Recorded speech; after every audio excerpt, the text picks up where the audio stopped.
And Si Lisa how's the experience? And hello, andito ko ngayon sa Grace to be Born at dito ko celebrate ang aking birthday kasama sila. And syempre sobrang happy ako ngayon dahil pumayag sila na i-celebrate yung birthday ko kasama sila.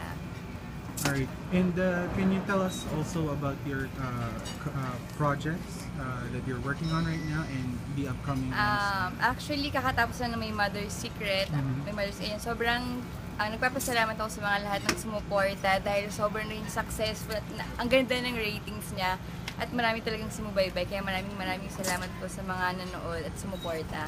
Okay, and if you had one wish this year, what would it be?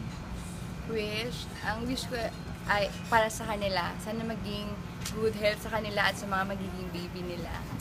Thank you very much, Kim. Thank you.